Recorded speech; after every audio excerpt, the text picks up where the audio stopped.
Right now, it is my distinct pleasure to invite or welcome a friend onto the program, Scott Hennen, the CEO of Freedom Force Communication.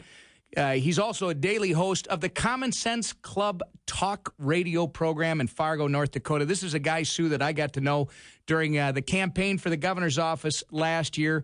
And Scott, before I tell you the proverbial hello and we get started, I just got to make a point that Scott Hennen, from my perspective, is a freedom-loving patriot who can be heard on the radio every day talking about freedom, American exceptionalism, and the issues that are important to our day.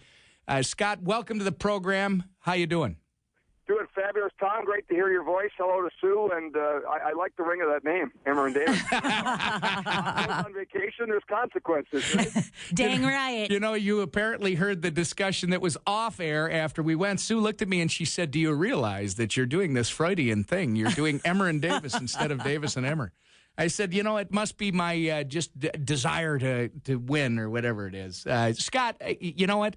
I want to talk to you about a book that you have written. You are now not only a national syndicated talk show host, but you've also become an author. You've written a book called Grassroots, a Common Sense Action Agenda for America. But before I do that, people should know a little bit about Scott Hennen. You are a Minnesotan originally. You grew up in Montevideo, Minnesota, and you grew up in a radio family. I did indeed. In fact, the birth announcement, 1964, my folks sent out when they lived out in Pipestone, Minnesota, was... J. Scott Hennen was born with a microphone in his mouth. October 22nd. my folks were in the business, and it's really all I've known. I mean, I've been hanging around radio stations forever. Started part-time when I was 12, full-time when I was a freshman in high school, and never looked back. I'm a Reagan baby, though. Reagan is what drove me to talk radio, because I just was inspired by Ronald Reagan. I talk a little bit about that book and in the book, and you know, Ronald Reagan famously said one time, all real change in America begins at the dinner table.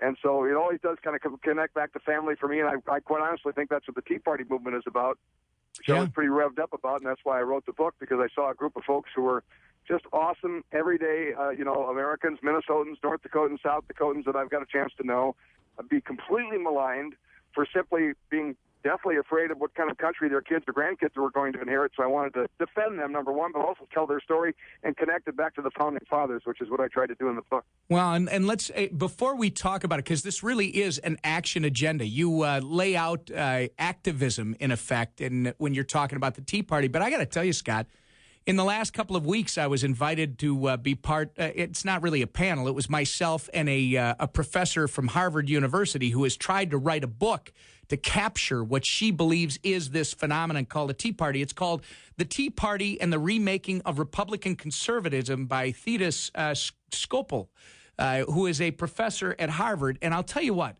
the professor, I found her to be a charming lady, but she sees the world through the prism that is the old, it's behind us. She thinks that she can quantify what the Tea Party is by what? Meeting some people in Arizona, going to some Tea Party activist groups along the East Coast, about a half a dozen of them, and then trying to monitor this movement across the internet. And, she opened her book, Scott, with a story about a senior, a couple that's in their 60s, that she went to see down in Arizona. And they gave her a tour of their home. She said it was very modest. It's not like they were wealthy. They were, they had assets, but they're not wealthy by any means. They had a very modest home.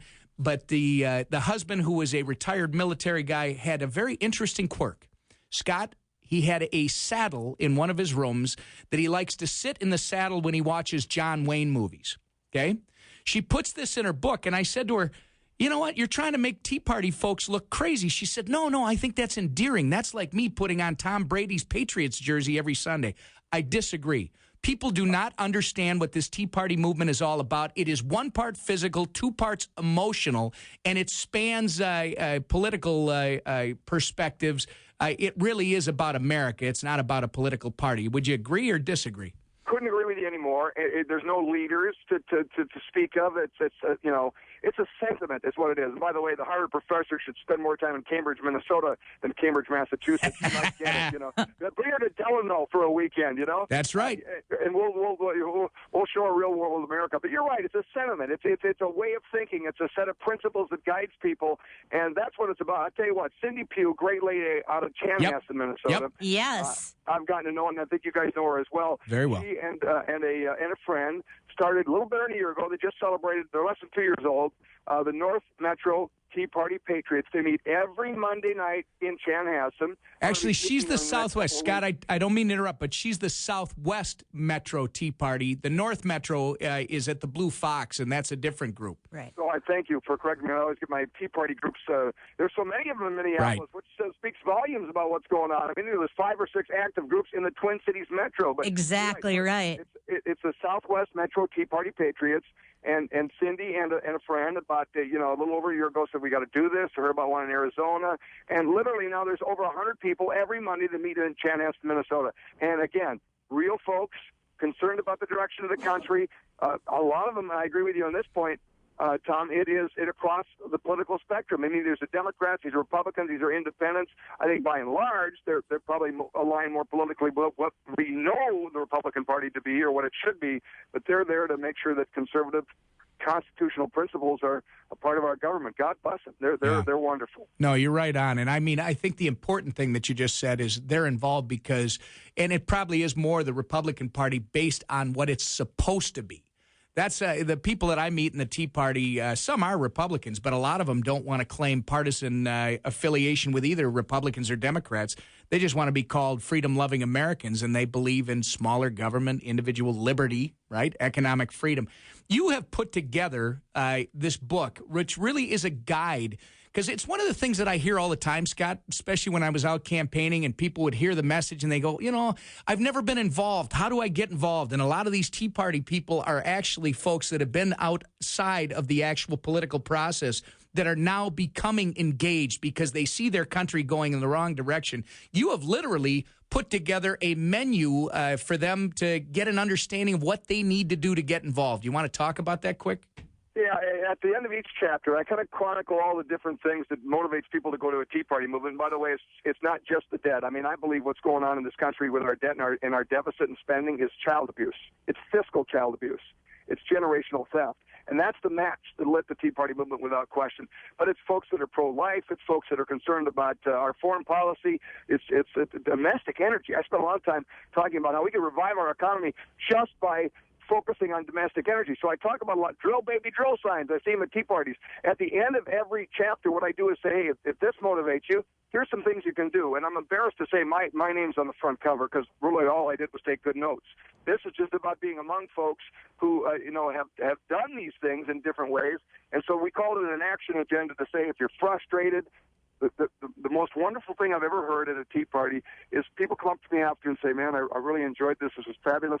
It's so great to know there's other people that think like me. Yeah, and, that's the thing. I think it really it motivates you to know, okay, I'm not nuts. I'm not crazy. I'm scared for the future of the country, and so are others. And it just gives you some things you can do to get involved. Yes. And I hear all the time, it's so nice to know I'm not alone.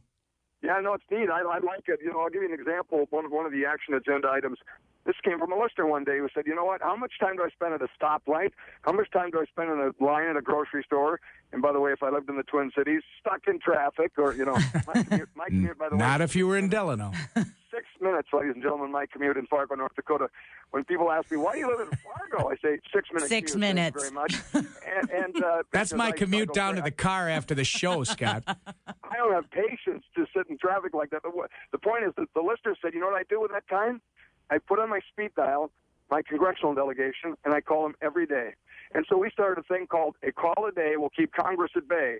And we give folks issues to call about, and that's one way you can do it. I mean, because as Tom knows, as someone that's been in an elected office, it makes a difference when your constituents call. Yeah. And if you're informed and you say, look, I'd like you to, consider my thoughts on this particular issue, you can make a difference in that little way. So there's hundreds of things you can do when we put them in the book. Yeah, no, you're right on, Scott, and thank you for all the work that you're doing. It's not just the book. Every day you preach this message on the radio. If people are looking for the book, we're going to put it up on the website so they know where to find it. But where would they go?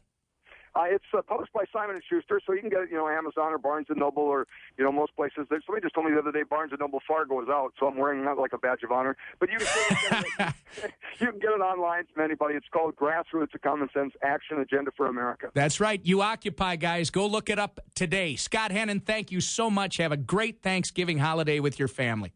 By the way, that's a different kind of movement. That movement Emphasize movement. We actually use real restrooms. I'm going to ask you the big question of the day, though. White meat or dark meat tomorrow at the Emmer table? You know what? I don't discriminate, my friend. I do not. We'll eat it all. It's all good. I'm a white meat. You can have my dark meat. How about you, Sue? Dark meat. I'll take your dark meat. Yeah, look out. Look out. Don't get your fingers near Sue Jeffers, all right? Scott, have a great holiday. Take care, my friend. All right. Wow, I can't wait to read his book, Grassroots. It sounds absolutely, he's so right. Change starts at the dinner table. That's right.